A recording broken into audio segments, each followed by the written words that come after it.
මට අද විශේෂ ප්‍රකාශයක් කරන්න දෙනවා. මේ ප්‍රකාශය කරපු තැනත්තා ගැන අපිට සමහර අය අකමැති පුද්ගලයෙක් නෑ, සමහර අය කැමති පුද්ගලයෙක්. සමහර අය ආදරේ, සමහර අය ආදරේ නෑ. ඒකට හේතුව මම මේ ප්‍රකාශය කරන්න හේතු වෙන්නේ ඔහු ඉල්ලා සිටිය දේ. සුදු අධිරාජ්‍යවාදීන් අපේ මාතෘ භූමිය බලහත්කාරයෙන් අල්ලා ගැනීමෙන් පසුව කන්ද උඩරට අඩි 5000ට වඩා උස සියලු වනාන්තර භූමිය කපා විනාශ කොට තේවගා කළා.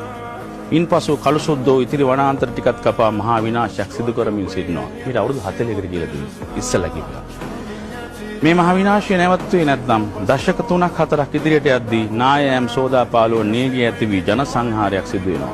මේ මාතෘ භූමියේ ගෝලීය තත්ත්වය අනුව ස්වභාවික පරිසරයේ සමතුලිතතාවය රැකීමට නම් අනිවාර්යයෙන් අඩි 5000කට වඩා උස සියලු භූමි වනගත කළ යුතුයි. කළුසුද්දනි මේ මහා විනාශය දැන්වත් නවත්තපල්ලා. තොප එසේ නොකළහොත් එදාට මා ජීවතුන් අතර සිටින්නටත් නොසින්නටත් පුළුවන්. නමුත් නායෑම් වලින් කඳු කඩා වැටීම් වලින් 100,000 ගණන් ජනයා මිය යන යෑම වළක්වා ගන්න බැරි වෙනවා. රෝහණ විජේවීර. අද කඳු මුදුන් වල නිවස කොට නැගලා තියෙනවා. පෞද්ගලික කාලේ අපේ රටේ ට්‍රෙන්ඩ් එකක් ආවා. කන්දක් මුදුන ගෙයක් හදාගන්න එක. ඒක නිකන් ධනවත්භාවයේ ලක්ෂණයක් වගේ එකක් ආවා. යලි කිසිදු අනවසර තැනක අපේ රටේ නිවසක් ඉදි කරගන්න දෙන්නේ නැහැ. අපි ඉල්ලලා තියෙනවා මේ මධ්‍ය කඳුකරේ ඇත්ත තත්ත්වයක් නිරීක්ෂණය කරලා දෙන්න කියලා.